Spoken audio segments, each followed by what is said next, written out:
Kaya nga, ang question po dito, how is your faith in the bottom of the barrel?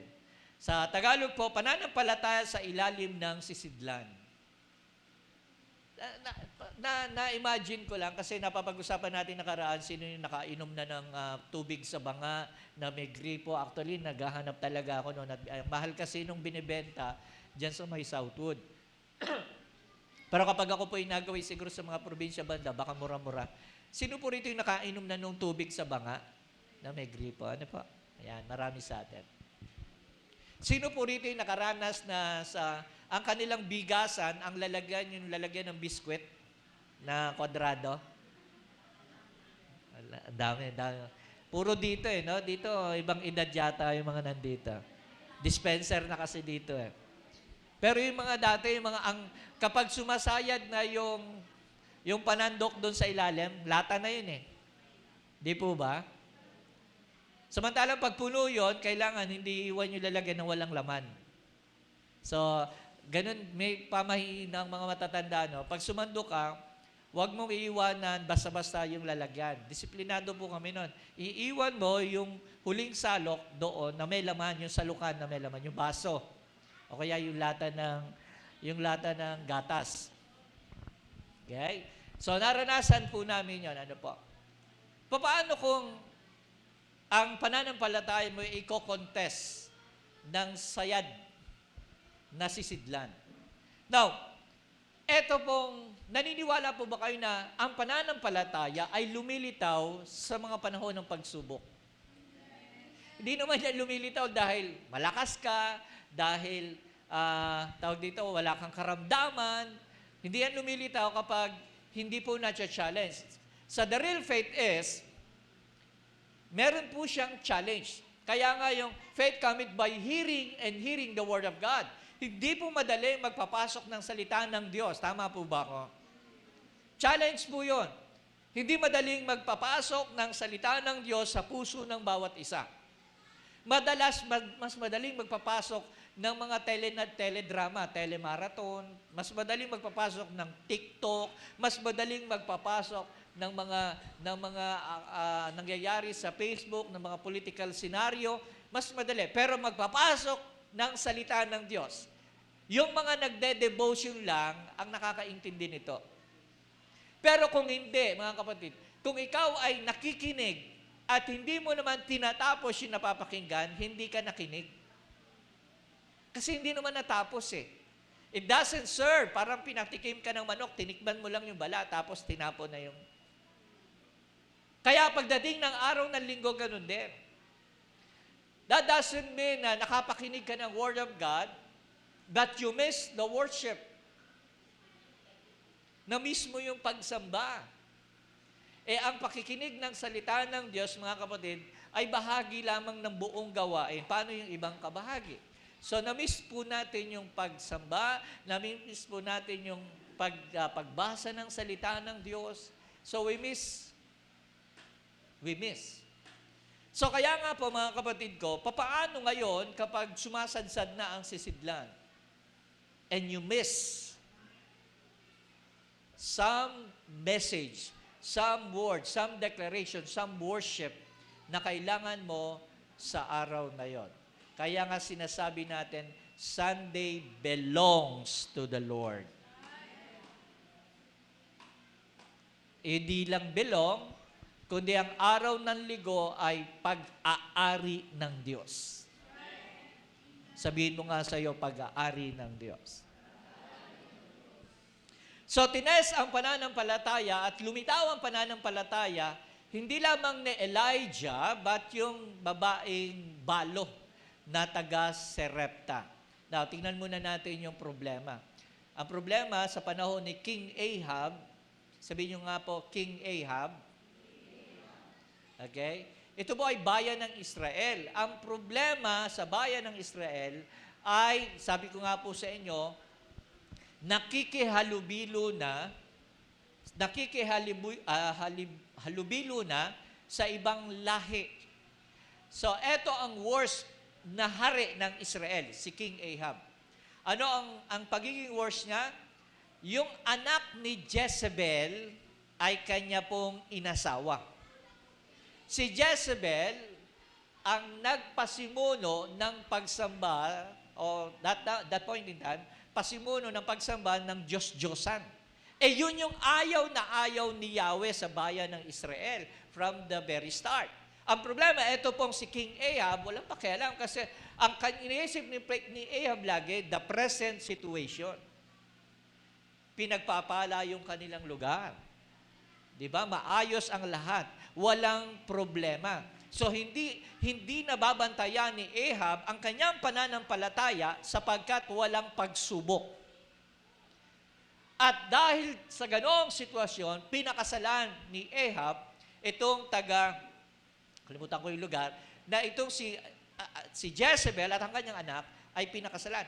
Hanggang sa nagpasimula sa iba't ibang lugar ang pagsamba sa Diyos-Diyosan. Ngayon, eto ang problema ni Ahab. May lingkod ng Diyos sa panahon niya. At ang pangalan ng lingkod ng Diyos ay si Elijah.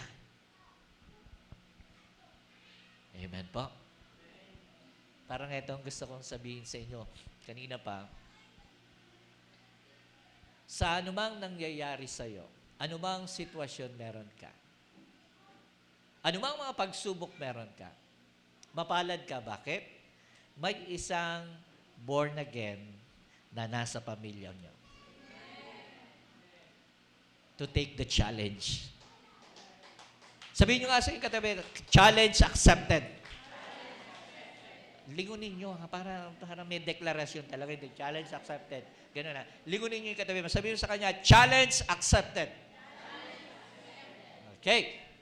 Ano ba yung challenge noong panahon na yon? Hindi pa uulanin. Ni kahit kapatak ng ulan, ay hindi uulanin ang bayan ng Israel. Eto na. Eto na yung mga problema. Okay ang lahat. Okay naman, kumakain naman kami. Okay naman, masaya kami. Okay naman lahat kahit wala muna si Lord. Si Lord dyan lang. Pag kailangan ko lang si Lord, saka ko lang siya kukunin. Saka lang magsisimba kapag andyan, pag may problema ako. No.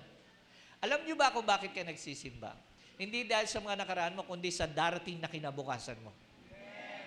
Ulitin ko po yun, ha? In my own experience, in our experience, alam nyo ba kung bakit kami nagbe-benefit ng biyaya ng Diyos? Kasi yung katapatan namin 6 months ago. 6 months ago. Okay, tingnan nyo po kung kayo ay may mga diary, ito na observe ko, even in my preaching, kaya nililista ko po lahat ng mga preaching ko. Kung 2 harvest, meron sa isang taon, commonly, no, sa bayan ng Israel. 2 harvest. Tayo rin 2 harvest ng anihan ng palay sa atin din. Kung ano, di ba sabi ng scripture, kung ano tinanim mo, yun yung anihin mo. Now, kung ano nangyayari sa ngayon, balikan mo yung 6 months mo. Pwede kang mag-scroll sa Facebook kung ikaw ay nagpo-post, kung ano yung mga ginagawa nyo during the 6 months. And then you will see kung ano nangyayari ngayon sa iyo is just the product, the byproduct of what you saw 6 months ago. Okay po?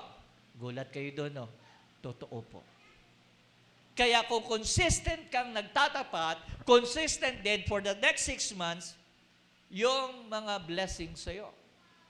Kung consistent ka na nasa Panginoon, see to it your 6 months. Check mo. At magulanta ka. Kasi dito mga kapatid, pinatigil ng Diyos ang pagpatak ng ulan. Di damay-damay po ang lahat. Maliban sa isang lingkod ng Diyos. Maliban sa isang lingkod ng Panginoon. At ano ang sabi niya kay Elijah? Pumunta ka kasi ang story, mula pa lang sa verse 1, pumunta siya sa kuweba. At doon sa kuwebang yon, mga kapatid, sabi ni Yahweh sa kanya, kasi ito ang provision ng Lord. No? May magpapakain sa'yo doon. Sino magpapakain sa akin doon? Uwak. Commonly sa Israel, ang uwak ay kuripot. Paano ko pakakainin ng kuripot? Paano ko pakakainin ng makasariling ibon? Ang uwak po kasi, kung pag na-obserban, sayang dapat nag-ano ko ng video. Pag kumagat po yan, itatakbo niya na yung pagkain niya kasi selfish nga po yan eh. Pero alang-alang sa pagsunod ni Elijah, yung uwak, mga kapatid, ay nautusan na maging giver. Gusto niyo ba yan? Na yung mga kuripot, yung mga kamag-anak, magiging giver pagdating sa inyo? Parang ayaw niya. Parang di naniniwala. Mag-isip kayo ng kuripot yung kamag-anak. Sige naman. Kuripot. Hindi yung nandito kasi nandito generous yan.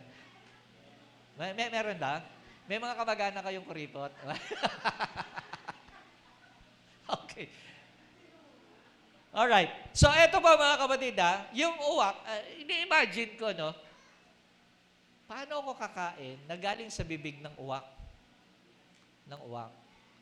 Tapos, paano ko, yung, ibig sabihin, steak po yung binibigay doon, steak, S-T-E-A-K.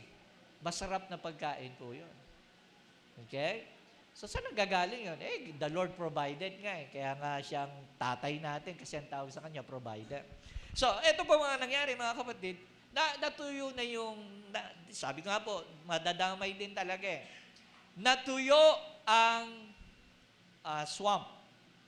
Ano ba yung swamp sa Tagalog? Yung brooks. Brooks pala. English pa rin. Ilog. Ilog na lang. No, natuyo po yun. At pagkatapos, yung natutuyo na, the next level of challenge. Ayan, parang next level. Your next level. Sabi mo nga sa iyong katabi, your next level na. O, hindi na sa uwak manggagaling. Ito sa tao na manggagaling. Pumunta ka sa bayan ng Sarepta at may babae doon, may balo doon na magpapakain sa iyo. Okay, sabihin nyo nga po, balo. Ang balo, originally, during those times, iba na kasi sa balo ngayon eh. Yung balo noon, wala talagang pera. Walang magpo-provide sa kanya. Di ba? May kaisa-isa siyang anak, pero yung kanyang anak ay bata pa. So, no one to provide. So, ang nangyayari talaga ay parang sa babaeng ito, ang kanyang experience laging huling kain na yon. Sino rito yung nakaka-experience na wala nang bigas, parang pakiramdam mo huling kain na.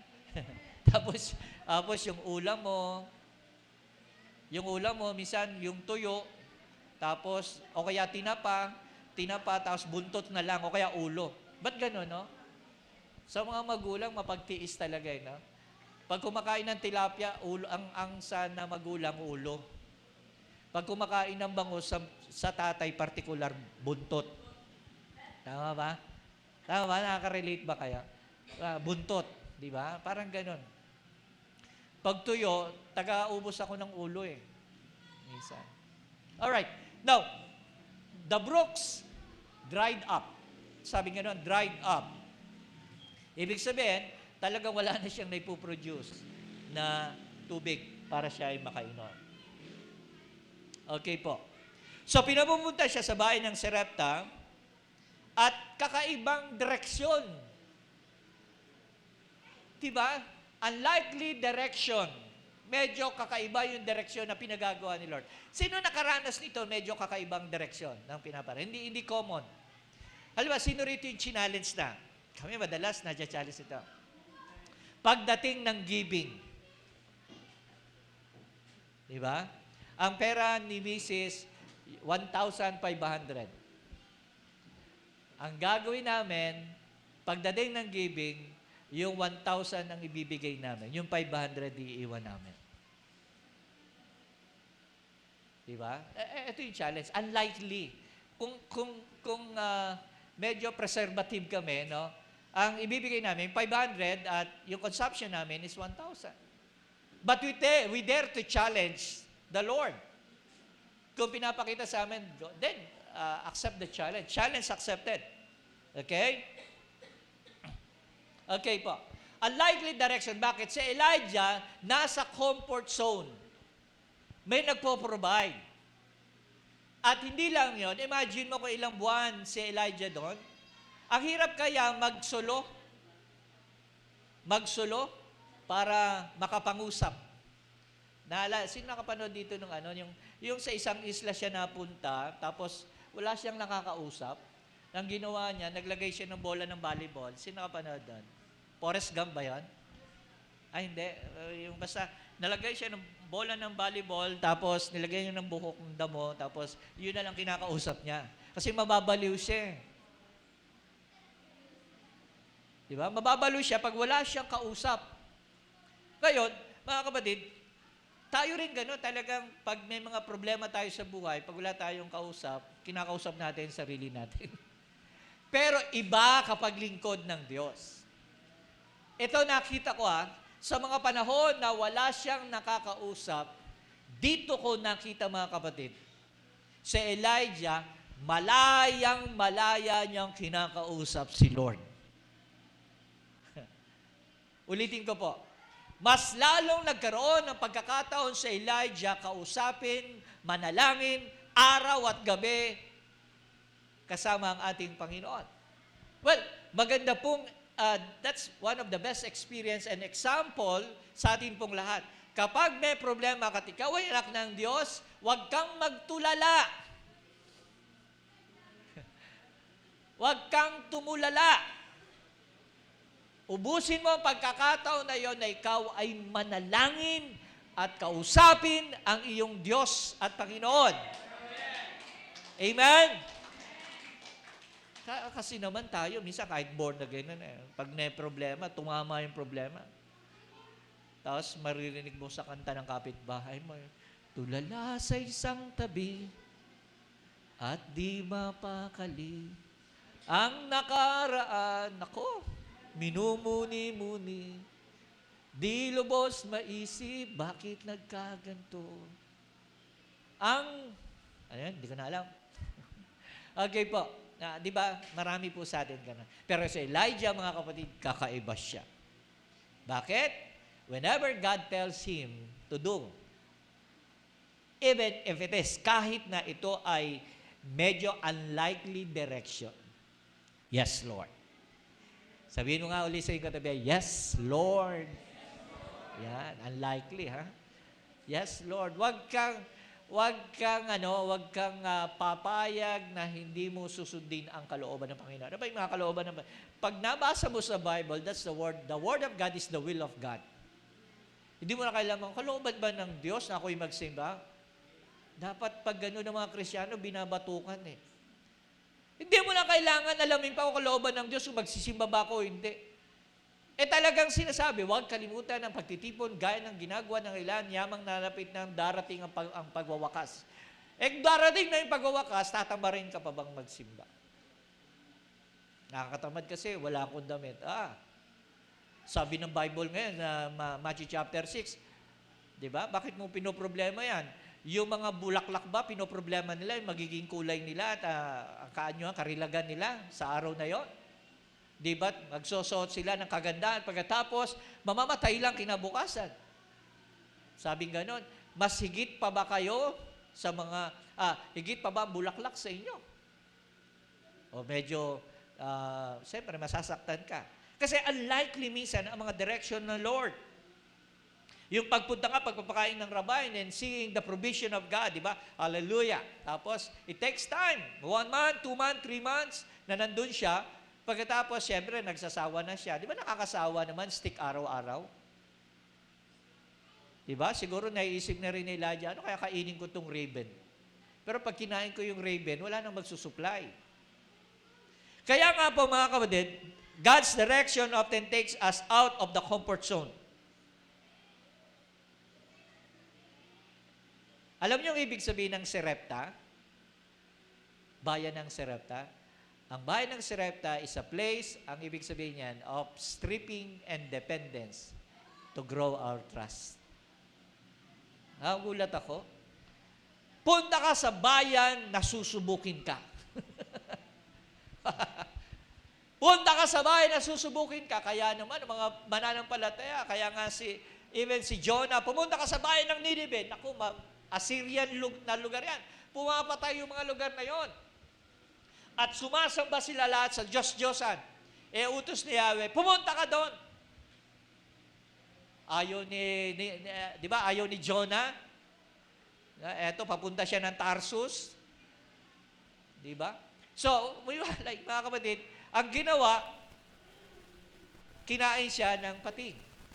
Nung kinain siya ng malaking isda, iniluwal siya sa bayan ng Ninive. At magulat kayo doon sa talata, pag naalala niyo, ang Ninive, ang sabi kagad ng talata, ay sumampalataya kay Yahweh, nag-ayuno silang lahat. Ang bilis naman. Parang kalalapag lang ni Jonas doon, anong himalang nangyari? Bakit nagsisi ang mga taga-Ninive? Simple lang mag-provide si Lord. Ganito po mag-provide si Lord. Ang Assyrian Ninive ay sumasamba sa isang Diyos-Diyosan na kung saan yung Diyos na yon, kalahati tao at kalahati isda. Kalahati tao at kalahati isda. At yung istorya na yon, ang sinasabi na ipinanganak ng isda itong Diyos-Diyosan na yon. Nakalimutan ko lang yung pangalan. Nabanggit ko nakaraang linggo. But listen to this. Ito ang lingkod ng Diyos. Niluwa, hindi ng maliit na isda, hindi ng medium na isda, kundi niluwa ng malaking isda. Tama po ba ang kwento? So, meaning, nagulantang ang Ninive dahil nagpadala ang Diyos, ang totoong Diyos, ng isang lingkod na iniluwa mismo ng malaking isda. Kaya nagkaroon ng repentance. Now, sabi ko nga po kanina pa, no?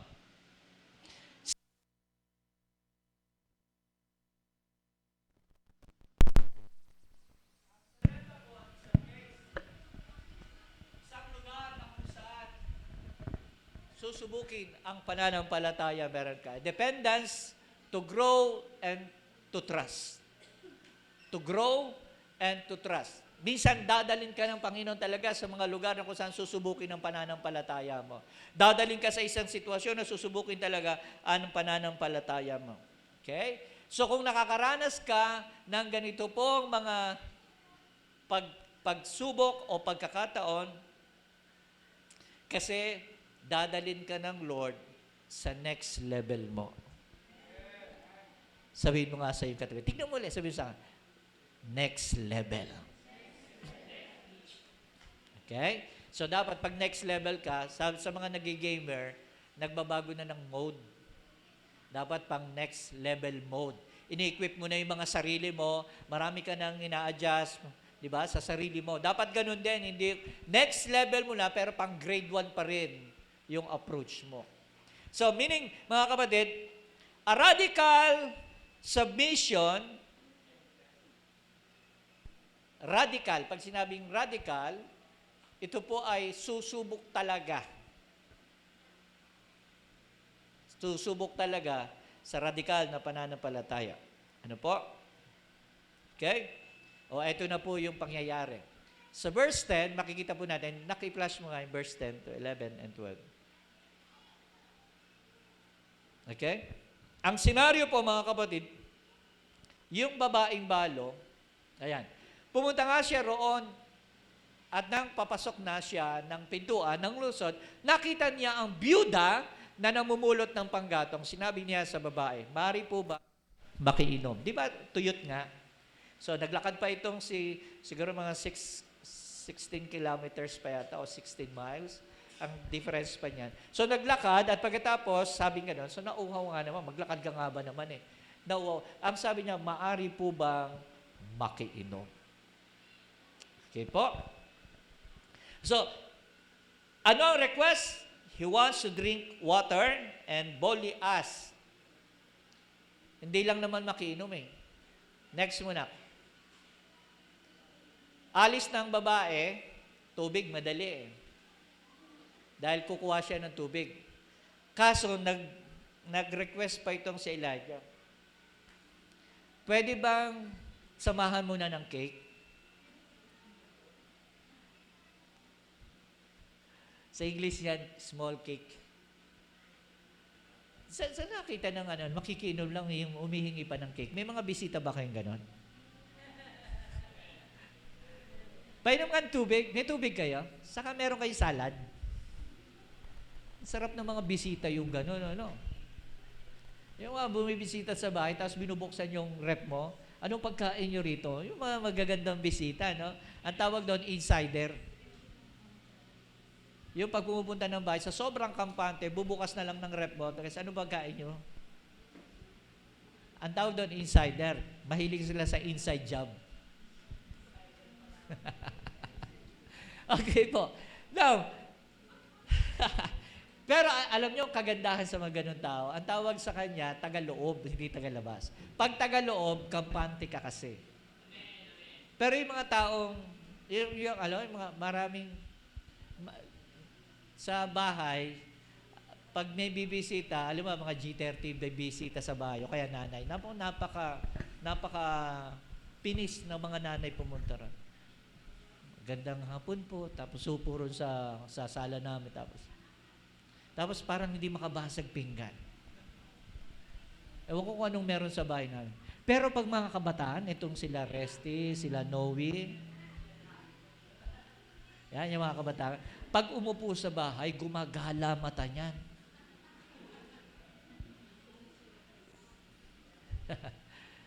Ayan yung mga kabataang babae, pag nagpaalam sa inyo, matutulog, o sa taas ko yung pinatutulog, sama-sama sila ng mga babae.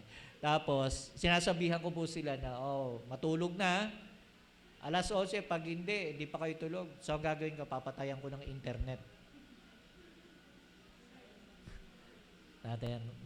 Okay lang, safe naman sila ron, di ba? Okay po. So, mga insider, ibig sabihin, okay lang naman po yun, yung mga may bisita kang at home na at home. Kasi, yung level ng relationship nyo medyo mataas. Mataas kumpara sa ibang tao. Tama po ba? Kesa naman ang bahay mo, daming ang salad sa loob ng rep mo, hindi naman pinupuntahan. Doon ka na sa mga taong pumupunta at pagkatapos humihingi ng salad. Hindi mo naman pauubos sa kanila yon. Huwag lang mag-uwi. Okay. Okay po. Okay, so si Elijah, humingi kasi ng extra eh. Sabi niya, pahinging tinapay. Small pieces of cake. Yun po yung nasa English. So siguro, iniisip ko baka birthday nung anak. At yung birthday nung anak, huling luto na nila yun, mamamatay na sila. The last meal will be a birthday celebration. Iniisip ko lang kung natapat ng birthday ito. Kaya nga ganito mag-react yung babae. Kasi hindi mo ibibigay yun. Pwede mong kainin yung mga cake na galing sa bakery, pero yung galing sa konti lang yon. Di ba? Tinatabi natin yan. But meaning to say, mga kapatid, the request Elijah asked for water and then boldly asked for a piece of cake, a bread fest. Okay? So, sabi ni Elijah, give me the first. Give me first. Sabi nga nun, nakilagay mo nga sa English, nahihirapan ako mag-translate. First, sabi nga nun ni Elijah, first, bring me. Di na kayo mga games na bring me? Bring me! Di ba? Sabi si host GJ, malapit na po yan pag darating yung test. Sabi niya, Papa, fully book na ako. Saan? Ngayong month na ito. Wow, hallelujah. Fully book saan? Libre kasi. Fully book na yung libre. Pero sabi ko na, maganda yan, nagtanim ka lang eh. Para meron kang, naglolokohan kami. Paano, pag nag-host si GJ at pagkatapos, kukuha siya ng sarili niyang photographer. Akala nung kasalan, ang kukunan yung ikakasal. Hindi pala. Ang kukunan yung nag-host. Mayaman yung host, may sariling photographer. Ano po? Di ba? Pero sabi ko nga, hindi naman yan totally libre. Aabot-abot ang ka rin yan. Tapos may mga take-out ka pa, saka take-home. Yan yung mga maganda. Di ba? Nakakayo naman, no? Libre na, delivery ka rin, hindi mo pa pinakain. So sigurado kakain yan, di ba? Kaya naghahanap si GJ ng mga julalay, ng mga magiging alalay. Okay. So God is asking, giving God our first. Parang ganyan, no? Okay? That I may drink, next 11 mo na, verse 11. And she was going to bring it and called her and said, bring me a morsel of bread in your... Yung ibang version, ang nakalagay kasi, first. First, bring me. Okay po? So, tingnan niyo po ang nangyari. Okay, mga kapatid, sino rito yung, sabi ko kanina, ulitin ko po yung tanong, sino rito ang gusto ng miracle? Kasi we are serving a miracle working God. So, if God is a miracle working God, sundan niyo po, step by step, yung sinasabi, kinikwento natin. Yung mga proseso, yung mga principles na marinig niyo po. Sundan niyo po, mga kapatid. Kasi yung dulo nito ay hindi po maubos na lalagyan, na sidlan. Hindi maubos na pagpapala. Sino yung gustong gano'n? Hindi maubos yung pagpapala. Yung sumasandok ka ng bigas, hindi na sa ilalim, kundi pagsandok mo ng bigas sa bigasan, nagugulat ka, may 4 na sako pa sa gilid mo. Ang problema, paano ko ubusin ito? Diba? Tapos pagbukas mo ng gano'n, hindi latang nag-iisa, kundi delatas. Marami kang makikita delata doon sa lalagyanan mo. Yan, di mo alam, parang namimiss mo na magsardinas minsan. Di ba? Marami rito, namimiss na yung mga sardinas kasi puro chicken joy na lang kinakain nyo. So, mga kapatid, the lesson is giving the first. And God does not demand for our surpluses. Ayaw ni Lord ng tira-tira. Ang gusto niya, the first. First, first, first. Seek ye first the kingdom of God and His righteousness, and all this thing shall be added unto you. Kaya hindi na kukumpleto yung all sa atin kasi hindi first yung nilalagay natin. Sabi ko nga po sa inyo, sabi ko sa misis ko, mag-aaral ng kolehiyo si Chloe next year. Magdadiretso ng kolehiyo by second year si Cromwell. Tapos tatapusin ni Lovely yung kanyang college. 4th year na po kasi. 1 taon na lang. Ang kanyang mechanical engineering. So, ang nagbabadyang pangangailangan namin for the next 6 months ay 3 kolehiyo papasok. Ayan po. Si Ma'am Jay, naiintindihan ako rito. 3 kolehiyo papasok. So, pag 3 kolehiyo papasok, ini-imagine ko lang magkano ang allowance ito isa-isa pag pumasok. J, 300. 300? Yung isa, 300. May hatid pa yun. O 1,000. Ang tanong namin ng misis ko, saan natin kukunin ang 1,000 a day? Ang sagot sa kanya, lalo tayong magtapat sa Panginoon ngayon. Kasi may 6 months na darating, may 1 year na darating, ngayon pa lang consistently magtapat tayo sa Panginoon and we will surely harvest. Hindi ko po problemahin yung darating na 6 months, ang problemahin ko yung pagtatanim ko ngayon. Yung pagtatanim ko ngayon, pagtatanim sa Panginoon ngayon. So mga kapatid, sabi nga po sa inyo, God doesn't want a surplus. He wants the first. He wants the first. Before anything happen, you put God first. Bago pa dumating yung famine, bago pa maapektuhan ng buong pamilya mo sa pangangailangan, inuna mo na muna ang Lord. Kasi yung arithmetic po natin, malayo sa arithmetic ng Diyos. Malayong malayo. Ika nga. Okay? So the promise of supernatural provision laid down by God. Ano ang sinagot ni Elijah? Ito yung assurance. Do not fear. Sabihin nyo nga po, do not fear. Marami kasing takot sa fear. Sapira. Kaya si Sapira namatay sa si Ananias. Nung hindi nagtapat sa Panginoon, pak! They lie there and they die there. So, sabi nga nun, do not fear. First, make me, okay, ito na yung hingihan nila. Something for you. First, make me a little cake for it. Bring it to me first.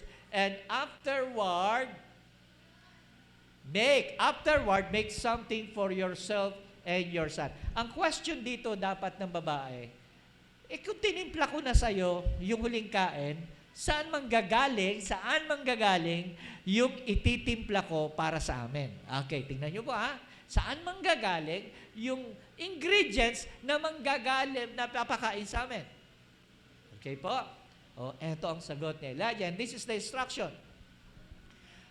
First, and Elijah said to her, first, do not fear. Sabihin mo nga sa inyo katabi, huwag kang matakot.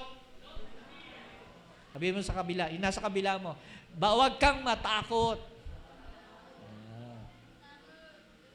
Hiling nyo kasi sa mga horror movie. Tapos tinatakot nyo sarili nyo. Wala pa man. Pag nakarinig kayong Meralco, naku, ayan na. Natataranta na. Sino tatawagin? Sino ba kayang tatawagin? Ate Lisa. Taga Meralco. Kanina yan? Kay J.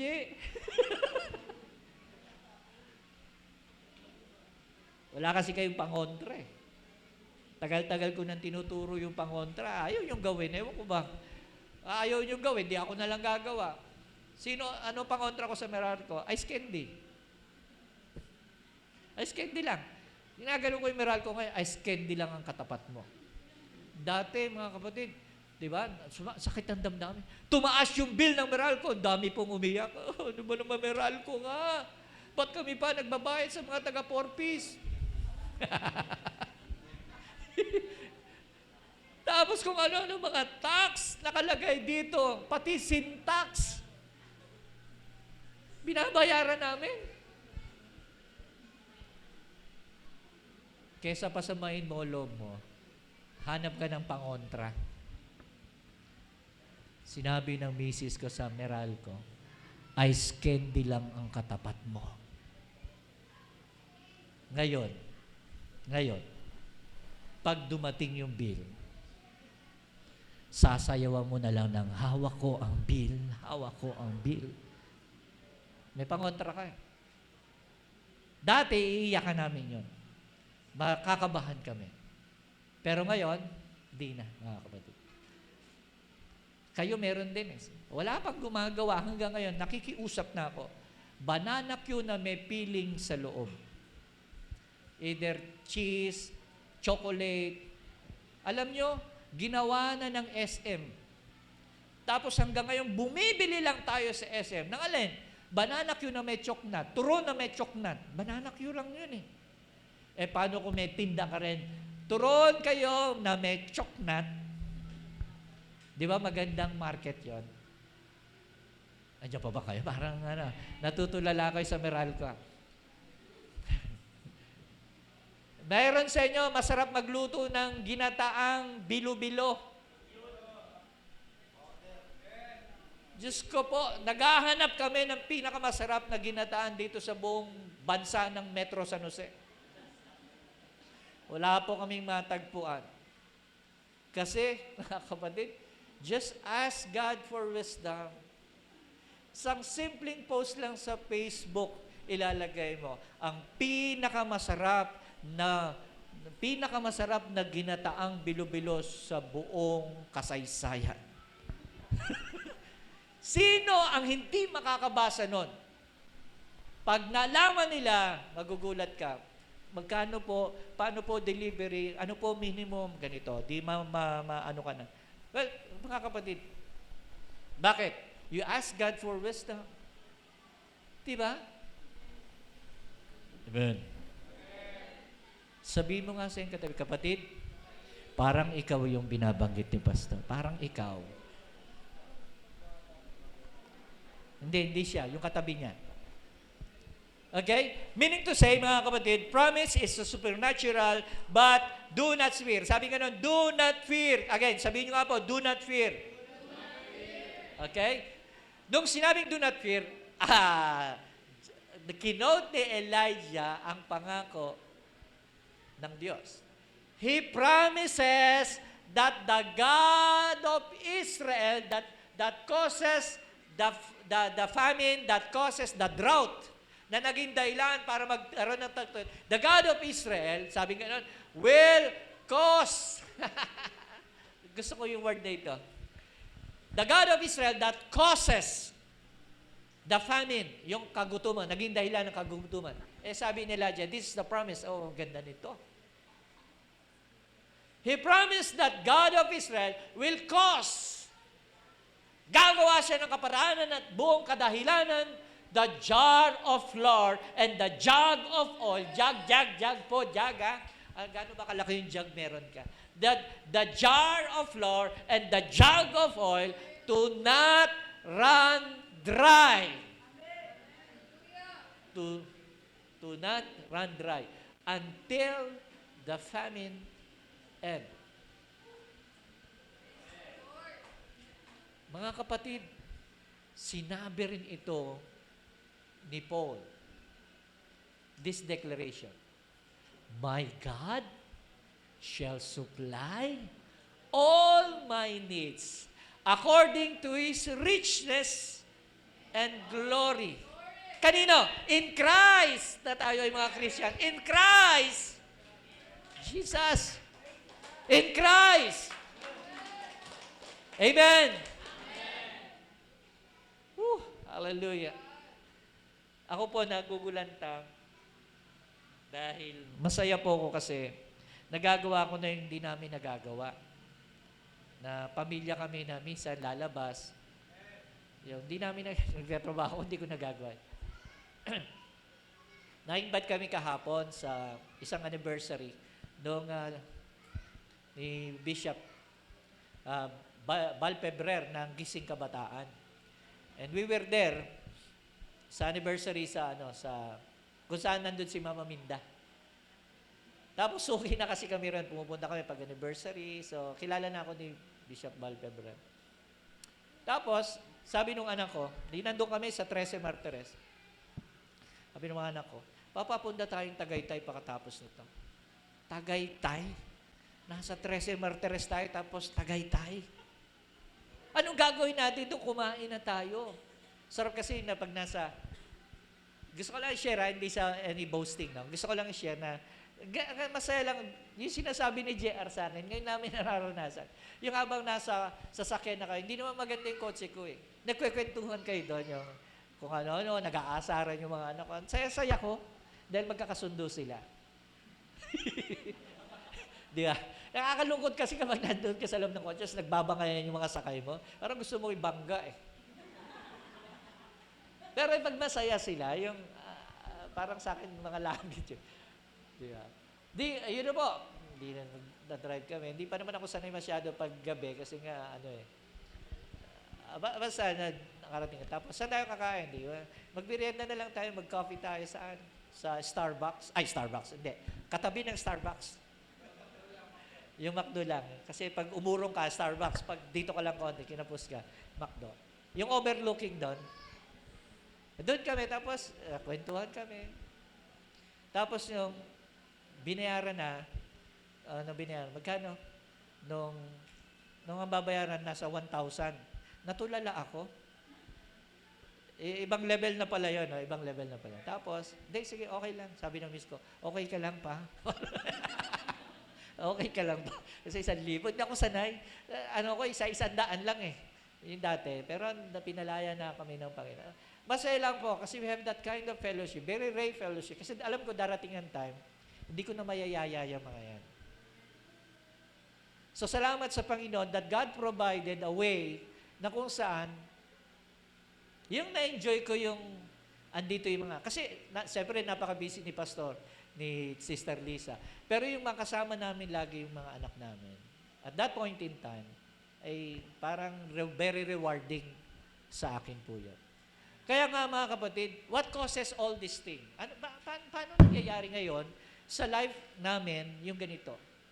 Na, kilala niyo naman po ako, nananahi ang pastor niyo. Tumatahi po kami ng mga PE uniform. Nagpiprint po ako, tapos marami po kami racket, name it. Mula sa ice candy, sa yellow, sa tahian ng uniform. Sabi nga ng bakery sa amin, pag di pa kayo yumaman, sabi nga, wala eh. Kahit barya yon, pag dumami yung barya, tama ba? Nabubuo rin. Mapipwersa kang mabuo kapag dumami yung barya eh. So, nagtsatsaga po kami sa mga barya dahil nagiging buo naman siya kapag tapos ng isang linggo. So, salamat po sa Panginoon.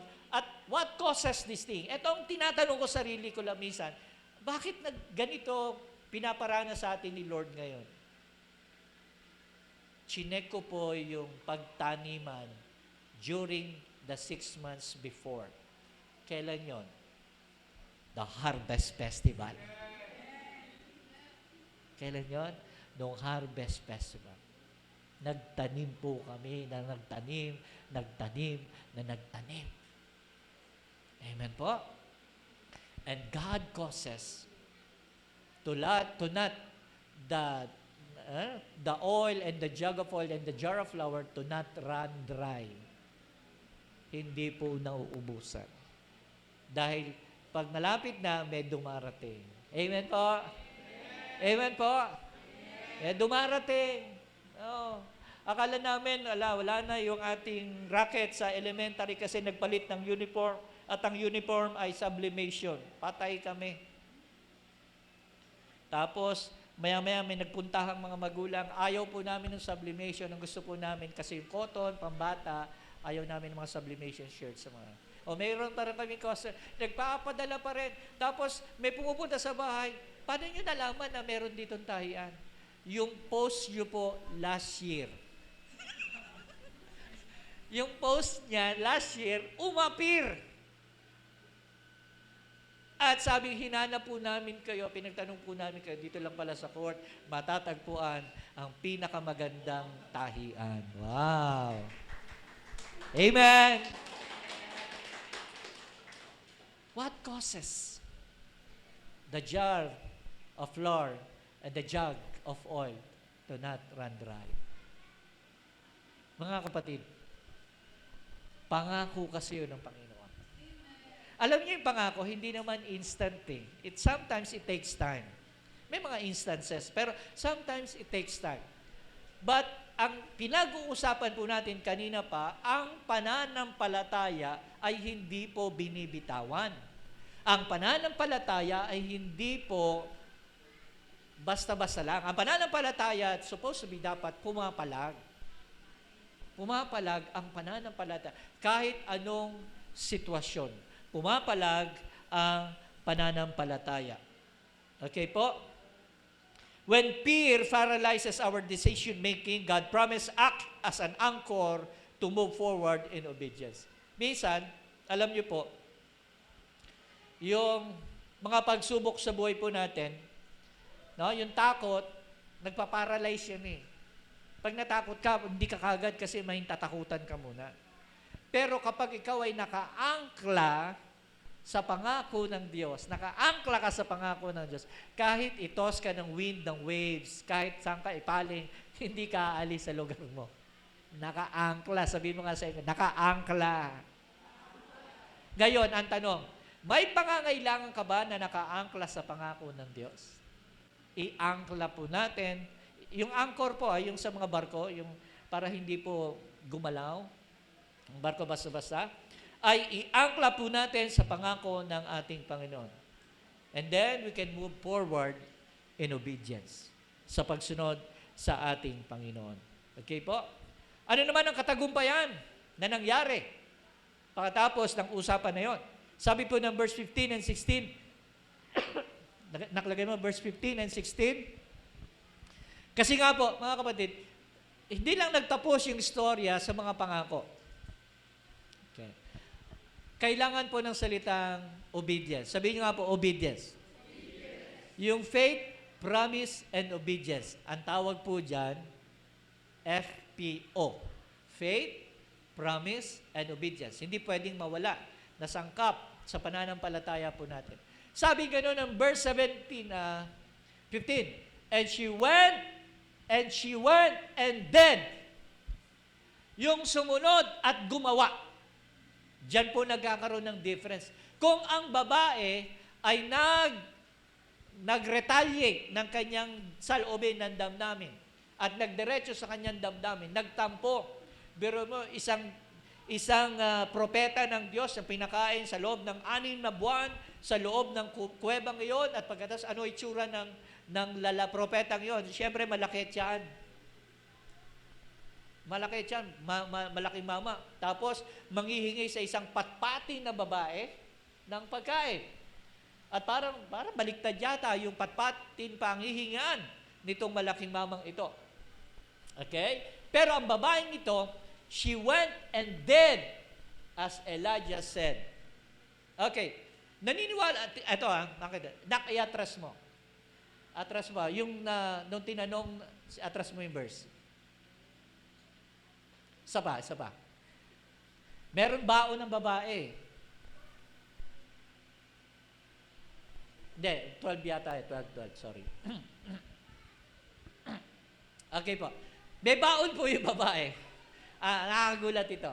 And she said, babae nagsasalita, as the Lord your God lives, I have nothing baked, only a handful of flour in a jar and a little oil in a jug, and now I am gathering a couple of sticks. Now, ang kanyang situation, meron tinatawag na a little handful of flour in a jar, handful of jar, kumaga, handful, gakamay, konti lang.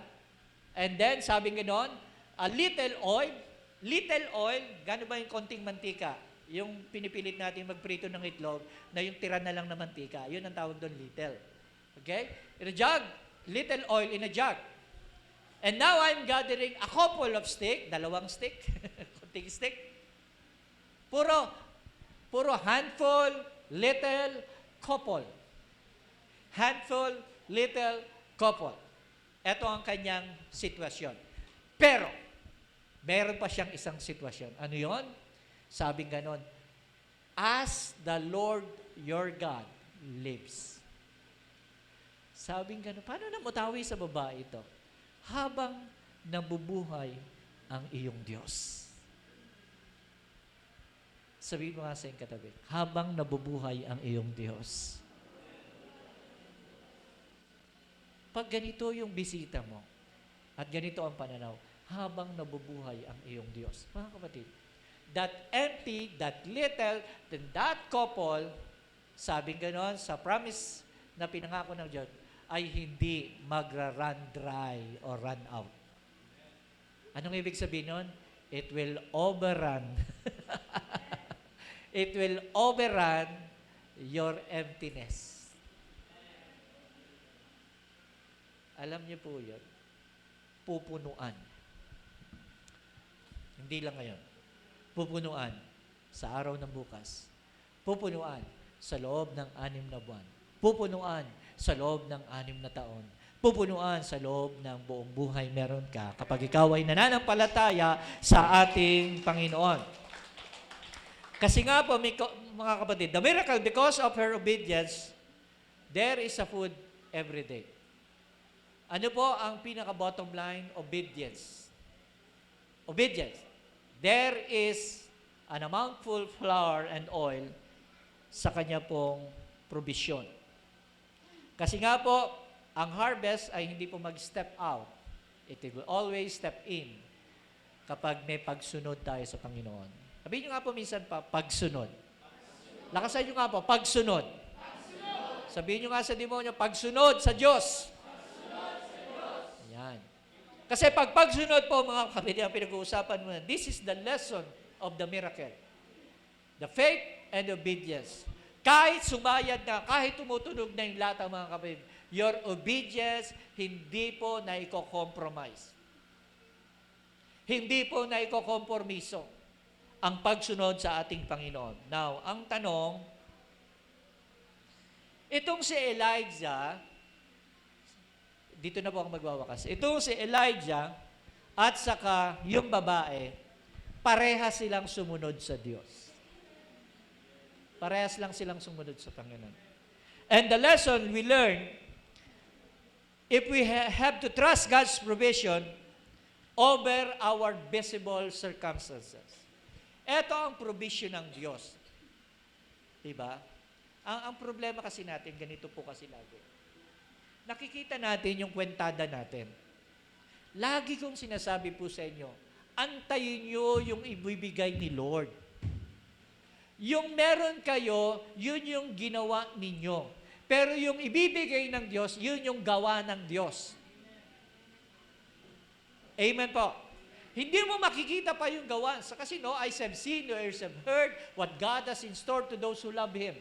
Pag mahal ka ng Diyos, mahal mo ang Diyos, hindi mo pa makikita kung anong kanyang gagawin. Pero it will surely come. Darating po talaga yung provision ng Panginoon sa buhay po natin. Ito yung visible circumstances natin. Sinasabi natin, totoo na may mga babayaran tayo. Totoo na may mga kawalan tayo. Totoo na nagugutuman tayo. Pero totoo rin na may Diyos na nagpo-provide. Totoo rin na Diyos na nagpapala. Totoo rin na may Diyos na nagbibigay. Mas higit na totoo ang Diyos kaysa sa mga kawalan meron tayo. Mas totoo po. At ang kailangan lang po natin ay managumpay lagi sa pagsunod. I don't know what God is challenging you.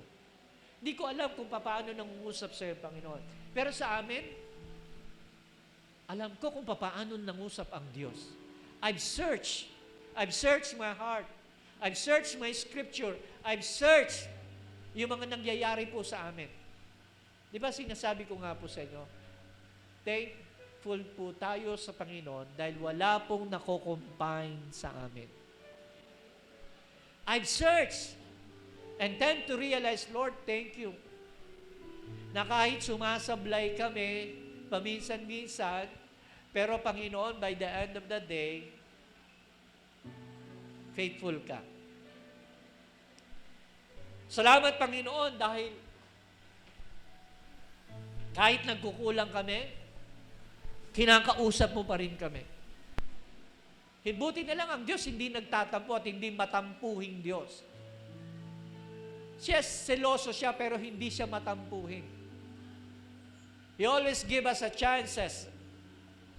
Actually, a ladder of chances na hindi maubos-ubos na pasensya.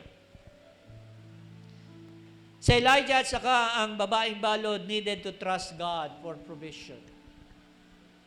Needed to trust God for provision over their visible circumstances. And then the God of Sarepta is the same God we serve. Parehas lang naman na Diyos to na pinaglilingkuran natin. Yung Diyos na nag-provide dun sa babae. Yung Diyos na nagbibigay ng bottomless jug of oil and jar of lard. Bottomless. Hindi po sasayad ang takalan sa ilalim ng sisidlan. Dahil ikaw ay nananampalataya sa ating Panginoon. Amen? Naisip ko lang, siguro, ako lang, naisip ko ngayon, pinapasurrender ng Diyos sa atin ngayon ang mga bagay na kinatatakutan natin. Sabi ng babae, isang luto na lang to, pagkatapos kakain kami at mamamatay. Tayo mga born again na, sumagi ba sa isip niya ng salitang gusto ko nang mamatay? Ang tawag dyan ay suicidal syndrome. Sumasagi sa isip mo na hindi mo pinapayagan, pero sumasagi sa isip mo. Now, kailangan natin mag-decide. Surrender natin yon sa Panginoon.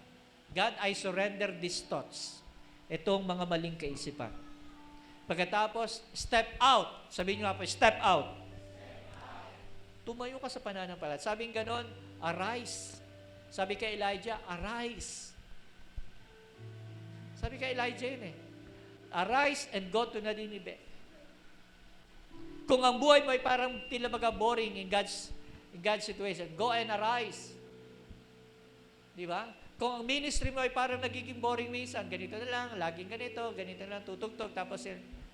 Kung wala ka nang nararamdaman na kaluwalhatian at naluluwalhati ang pangalan ng Panginoon, then arise. Go and worship. Go to what I have commanded you. Di ba? Do not let our faith subside. Huwag natin pabayaan pananampalataya natin na bumababa ang level. Dapat laging active. Offer Him your last as your first. Ulitin ko po. Offer Him your last.